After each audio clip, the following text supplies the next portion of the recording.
Hi everyone, Lisa Haven here. Well, a lot of people have been asking me what is going on in Hawaii where there was a ballistic missile threat sent to everybody's cell phones and a warning had gone out to the state there and put people in a panic for 38 minutes. They were hiding in manholes, kissing and calling their loved ones. Look, this is a real thing. It's not a joke. And they set out this warning, and now it's been paraded all over the internet and all over the mainstream media that this particular thing was an accident. Somebody pushed a button and oops, this is what happened. Well, I'm here to tell you there's a little more to the story than what is being said. And I'm going to prove it with a few simple facts that I'm sure you guys have thought about. Now, as a recap, here is the message. I'll throw it up on the screen that went viral to Hawaii people. And it's emergency alert, ballistic missile threat inbound to Hawaii. Seek immediate shelter.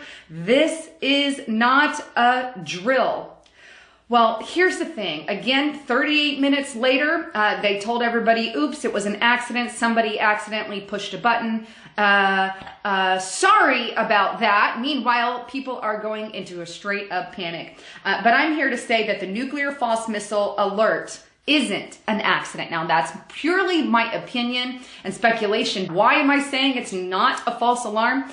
Because number one, there are 5 fail-safes that these people have to go through in order to push a button. So the mainstream media will have you believe they just pushed a button. Oh, it's an accident.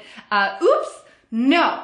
No. There's 5. So it goes through a system. Let's do the first one. Check, check, check. You get approvals before this stuff is set. So there's a process of approvals. There's a process of having to go through a set of steps in order to send a message like that. That's a fact that cannot be ignored, and it's a fact that the mainstream media refuses to talk about and refuses to bring up. But based off that fact alone, and these are easily searchable, but there's fail-safes with everything. But based off that fact alone, we cannot say that this was a straight-up accident. Now, here's the other part of that. Now that we know that, and I know a lot of you have already had that on your mind, let's get into the second part of it. Why? Why send a false message that was obviously false because there was no missile inbound for the country? Why do it? Here's one reason. I have a few.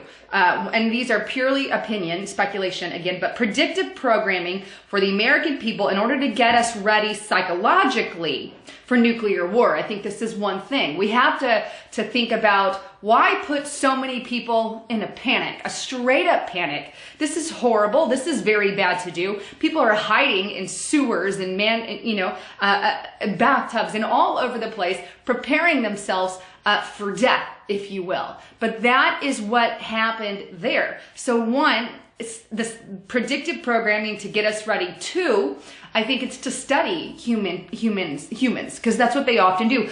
How would we respond in the event of a nuclear attack? Well, let's find out. So next time it actually does happen, here's what we can prepare for as a country. So that's the second reason I think that it's very possibly that they did this.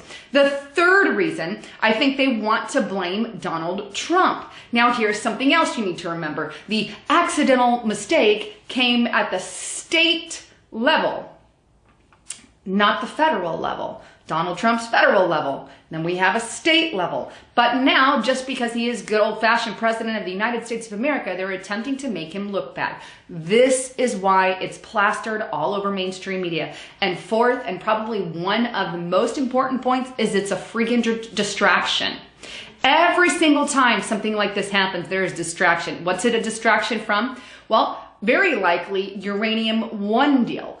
We know that some indictments are happening and happened on Saturday for the uranium-1 scandal, where people in Hillary's campaign, Hillary's club, Hillary's organization are now getting indictments. That's huge. But not one blip, not one word from the mainstream media. Not only that, but something else came out in the FBI report. We're all really fresh in our brains what happened with Las Vegas and the Las Vegas shooting, the Las Vegas massacre there.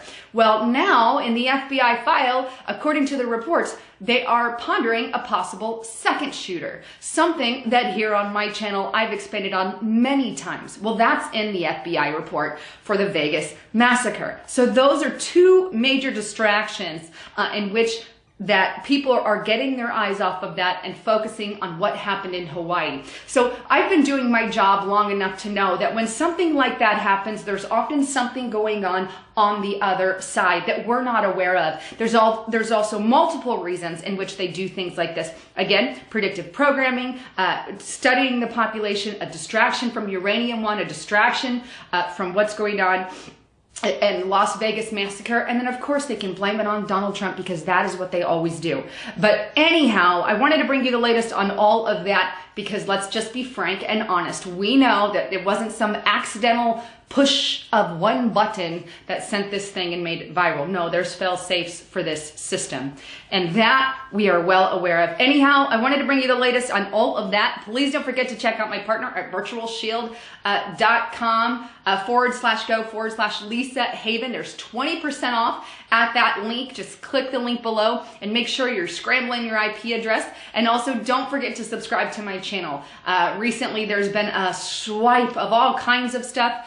So make sure you are subscribed. And I've also got a Twitter page you can follow and a Facebook, which I don't like Facebook, but hey, Facebook page and Instagram account as well. And all those links can be found in the description box below. Anyhow, thanks again for tuning in. And I'd love to hear your comments on what you think is the distraction and what you think really happened in that entire situation that put people into a horrible state of panic. Well, I'm Lisa Haven signing out.